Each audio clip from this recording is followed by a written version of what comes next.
Welcome to Retirement Rescue Radio, a show specifically designed to help retirees and pre-retirees maximize their financial efficiency so you can live the retirement lifestyle you've always imagined. Your host is Nate Miller, investment advisor representative and author of the CPR Retirement Rescue Roadmap. Nate discusses thoughts and ideas from some of today's most knowledgeable professionals in the field of finance. He offers strategies along the way to help you make better financial decisions so you can maximize your retirement. This is Retirement Rescue Radio. Well, hey there, everybody. Nate Miller here, and welcome to another episode of Retirement Rescue Radio. So we're into 2023 now, and I usually like to start off every single year with a podcast about New Year's resolutions. And if you've been listening to this for a while and you've actually heard some of these podcasts in the past, I do not like calling them resolutions because we all know that the vast majority of resolutions by February are just no longer even adhered to, right? It's like we all have the big goal to lose weight, and then the gyms are full all of January and then drop back off to normal capacity in February. And so I'm going to go over some of our own goals that we have set, and then how we like to make sure that these are good goals and not just pie in the sky wishes. And one of those is making them what we call SMART goals. And SMART happens to be an acronym. I love using this goal. I know a lot of people, I guess I know there's a lot of high achieving people that either love this or completely hate it. It's one or the other. I happen to like it. It works for my personality style. And it really makes a lot of the goals that we set, chunks them down and makes them a lot more attainable, really is what it does. And so a SMART it's got to be specific. All right. Specific. What does that mean? That means that you can't just put a goal out there to lose weight. That's not a goal.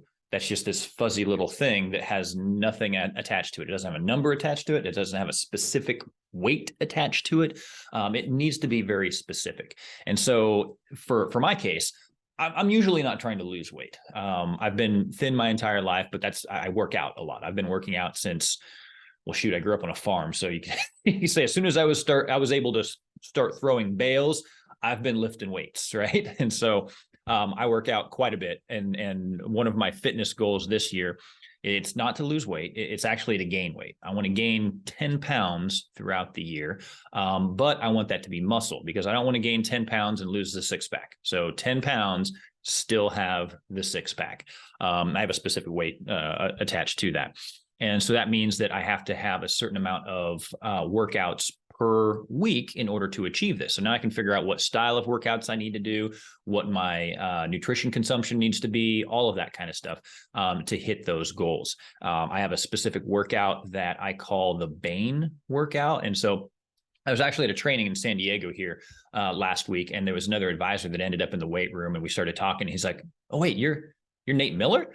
I'm like, "Yeah." He's like, "I listen to your podcast." I'm like, "Oh, okay." So he listened to my podcast. So Dave, if you're listening to this one, I want to go over this Bain workout with you because I know I went through it really fast in the weight room, but the ability to retain, especially with all the other training that we went through during that week, you've probably completely forgot about how the Bain workout is.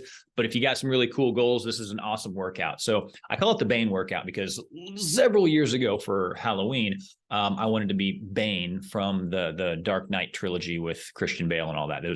Bane was played by Tom Hardy, and the voice that he used, I just thought was a very, very unique voice. And so I learned how to do the voice, but I needed to bulk up a bit because Bane's a pretty big guy.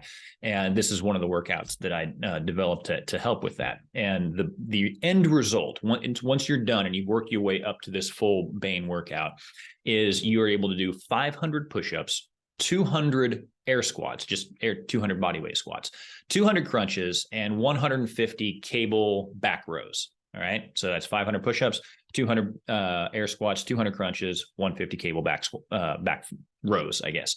And how we do that. So when you first hear that, you're like, 500 push-ups. Nope. It's like some of you have already checked out right now. But here's what I've found. If you chunk things into small enough achievable pieces, you can achieve about anything.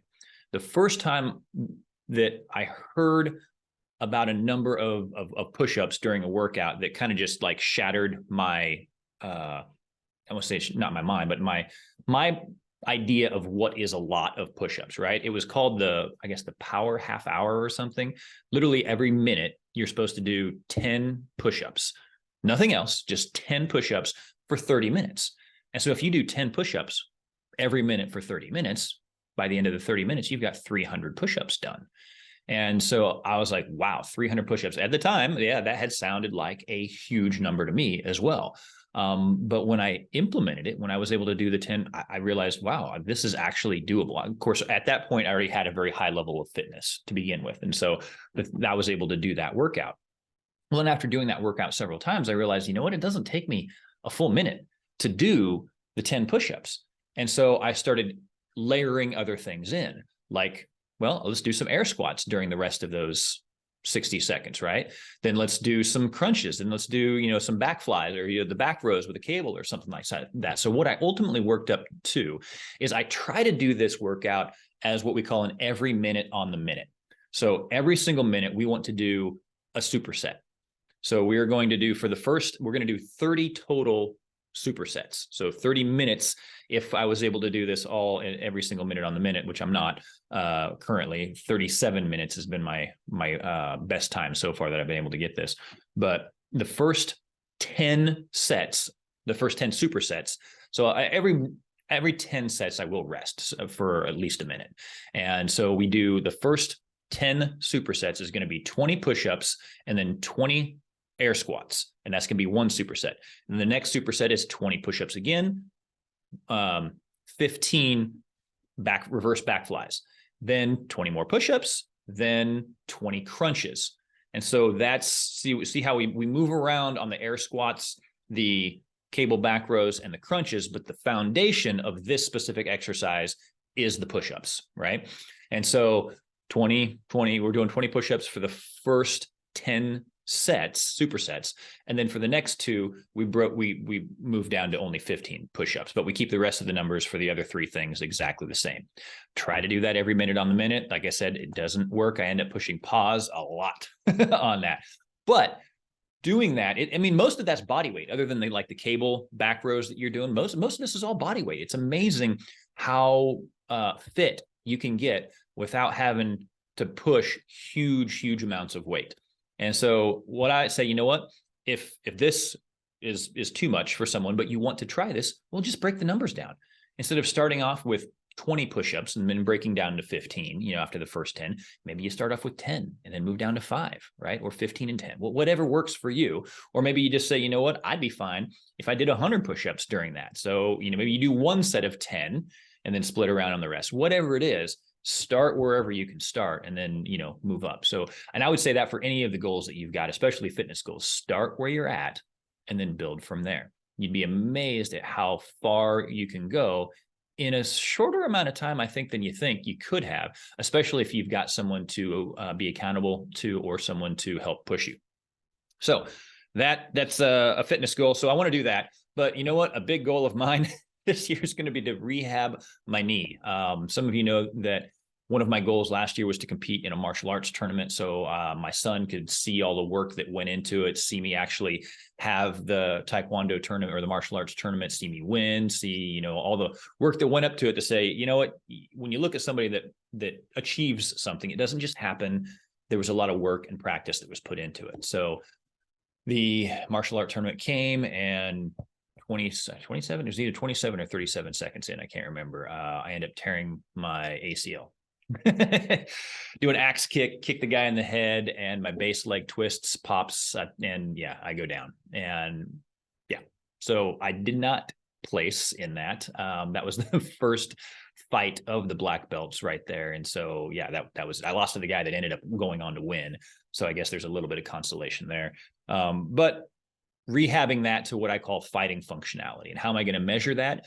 Where I can do all of the same kicks and jumps and twists and spins that I used to be able to do without worrying that I'm going to re-injure my knee. That's what fighting functionality is. And that's how I'm going to be able to measure that one. So that's it. You got to be specific, and then it's got to be measurable. That's the M part of SMART. Actionable means you got to take action on it. You have to be able to do certain things in order to achieve that. Break it down into smaller chunks. Realistic. That's another one. So it would not be realistic for most of you out there probably to just jump right in and try to do 500 push-ups in 37 minutes. That's probably not going to be realistic, but maybe 50 or 100 or 200 or 300, whatever it is for your fitness level. Start there and then build up from that. So that's the realistic. And timely. When do you want to accomplish this, right? So I said by the end of the year, I want to have 10 pounds and still have a six-pack gained on the muscle, right? So that would be a fitness goal. Then I've got stuff for our marriage. And a couple of the goals I'm not going to share publicly, but, putting in a date night every single month. That's specific. It's definitely measurable, because if you don't have a date night that month, you missed it. It's pretty easy. One date night a month, at least, right? Measurable, actionable. So we just have to make sure that we schedule a date night every single month and make sure that we have a babysitter for that time. And then let's see, we've got some family goals as well. We're going to take a family vacation probably in the summertime, maybe visit some friends down in Texas at the same time. So that would be cool. And then some quarterly board meetings is really what they're called with my 9-year-old. So my son Tennyson, quarterly board meetings basically means it's something that you do quarterly. And the guy that actually came up with the idea, he loved surfing. And so board was actually not a board meeting like what you think with stockholders and stuff like that. It was like, surfing and doing cool stuff with his son. And so we go somewhere, and the stipulations are, it has to be his choice. It has to be at least 4 hours, just him and me, and no electronics. Those are the stipulations right there. And yeah, so that way it's just the two of us doing whatever, he wants to do and bonding. And so we'll do that. And then we've got some, just social and fun stuff that we want to do as well. As far as having people over for different sporting events. I mean, we got a great basketball team here at the University of Kansas. And so that can be great. We've now got a decent football team that was in a bowl, and yeah, they lost, but they went to triple overtime. So that bodes really well for the next year. And we still got the Kansas City Chiefs around here. So sports season for us is pretty fun. It's pretty fun. So we just want to make sure that we are, being able to get together with friends and just, enjoy the time that we have and fellowship and do, whatever there. We also got some church goals, some small groups. So we got a lot of different ones that are all measurable. So I would say, take some time. If you haven't yet, I usually have this done before the end of the year, but take some time, just set aside maybe an hour or so and go in different categories. Maybe if you're still working, obviously you've got your professional goals. Then you go faith, family, finances, fitness goals that I just talked about, and fun, like I was going over right there. You can kind of boil those down into, just F words, not the F word, right? But different F words. It's a family show. So yeah, I would say, do all that. Now, with that being said, I also want to go into, so we've got all of the New Year's quote resolutions that I don't like calling resolutions. We call them goals instead. But also I want to make sure to go over the last quarter of 2022 and kind of give you an idea of what we see happening for 2023. So not only are we going to go over, the goals that we just went over for the next year and how to help you guys set good goals for 2023, we're going to go into how we think the markets are going to react or what the economy is going to do for 2023. So 2022 is over. And if you ask me, it couldn't have come any sooner or any quicker, right? In my opinion, I wish it could have come quicker, but hopefully we'll fare better in 2023. And I want to take a few minutes here and just, go over the past quarter, preview 2023 for you guys. And just to let you know, 2022 pretty much just kind of stumbled right out of the gate. I want to say it, if we're using, again, fighting, martial arts or whatever, it basically took one on the chin from the very get-go and just never regained never got their bearings back, really. That first hit really did them in. And so almost as soon as it started, we literally actually posted record highs in the first week of the year. And then it was pretty much downhill since. Markets were dominated by higher energy costs, inflation. We also had 2 quarters of negative GDP growth, which is the definition of a recession. The Fed went on an aggressive rate increase spree to try to get a hold of inflation. And by the third quarter, we finally began to see higher rates kind of just start to chip away at the 40-year high inflation rates that we saw. Those inflation rates actually peaked in June at about 9.1 and have slowly but stubbornly drifted lower to about 7.1%. The rate hikes began in March. They continued all the way through December, and we're currently sitting at a Fed funds rate of 4.25. And that means we probably have only really seen a partial effect of the Fed's tightening. hopefully, with rates where they are, the markets have priced in the full potential of the Fed's continued rate hike action. I'm not 100% optimistic they've done that, but I'm hoping they have. So what that means is I'll get to it here in a second here. We'll go through that here. I won't like jump ahead here a second. However, the economy has continued to hang in there despite all those rate increases. GDP for the third quarter was announced in late September and snapped negative streak that marked the first half of the year. And fourth quarter GDP looks like it could go either way, and we saw several lows for the market first in June. And then again, as we started the first quarter early in October. And despite my hopes that we would see some moderation in the fourth quarter, volatility persisted. However, bright note, October did turn out to be a pretty exceptional month, and markets did start to move upward. In November, the midterms also provided us a divided government. So the possibility of any major additional spending on the part of the Fed or federal government might be lessening now. Here's what's crazy. So the government 10-year treasury, which peaked at close at 4.25 points in early November, fell to around 3.5 in mid-December, which also lifted stocks. And I want you to think about that for a second. So the Fed funds rates, like the overnight borrowing rate, it's 4.25%. And the 10-year treasury is paying 3.5%. So you can literally get 0.75% more by investing overnight. What rational person would want to do that? So we still have a long way to go. And despite the yield curve inversions that we're seeing, including that one, right, and all the other ones that are out there, the markets return to being more optimistic that the Fed would slow the rate increases in the coming months. I mean, they did that in December and hopefully might stop raising rates, hopefully early to mid 2023 is what we'd like to see. Remember, the equity markets are forward looking, and Fed Chairman Powell's comments to that effect, at least the part about slowing the rate of increases, was met with a strong rally from stocks. So that's good. However, job growth remains strong and kind of flies in the face of the majority of the economists and pundits and all the prognosticators that are calling for a recession right now. And that argument is based primarily on lower consumer confidence and the inversion of nearly every single yield curve. I mean, yield curve inversions are a very strong indicator of recession, but they're not always accurate, right? They signal pessimism about the future, but remember that we have not had a recession every single time the yield curve has inverted.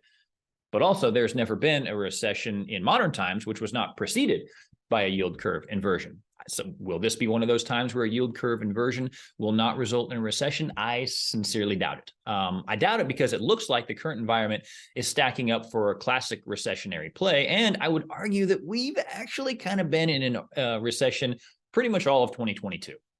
I mean, third quarter growth was mostly about import-export anomalies than it was about real economic growth. And so we still have elevated energy prices, and we've not addressed the supply constraints with respect to that energy.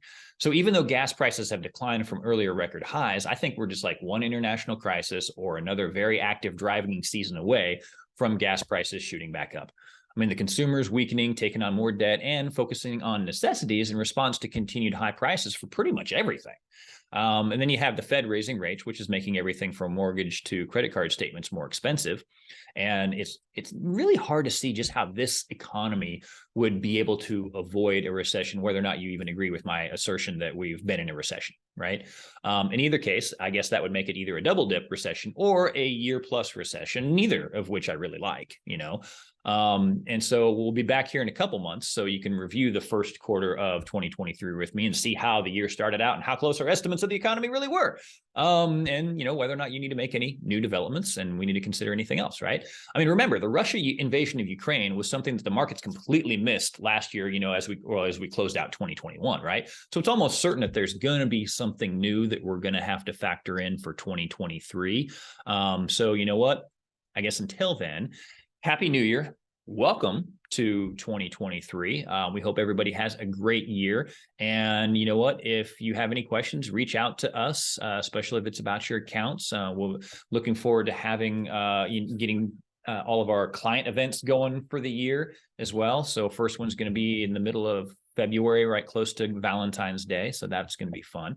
But yeah, that's it, guys. So in summary, we would like to see, I've been saying for quite a while that we probably see mid-year of 2023 as when things are kind of shaking out, because we've seen that, since World War II, that every bear market, every time we've hit a quote defined bear market, 12 months later, the market had actually gained about 22% back. And so what we're looking at now is that basically means, the first part of the quote bear market happened around June, and I mentioned that a little bit earlier. That's a bear market is a 20% drop from the most recent high. And so 12 months later, it might be back up 22%. Well, guess what? That kind of puts us in the mid-year of 2023. Do I think the market's going to be back where it was at the beginning of 2021 when it was posting those highs? I don't think that, but I think we'll be in a better position then than where we're at right now, at least from a market perspective. It's not going to be a straight shot. It's still going to be very volatile to get there, but we are at least a little bit more positive about that.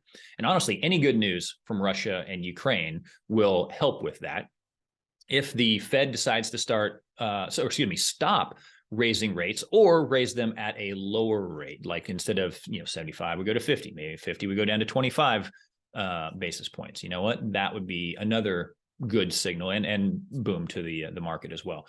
So a few things, and obviously if the inflation rate shows that it's going down lower as well, those three things I think will be the big determining factor about how the market goes in these first 6 months.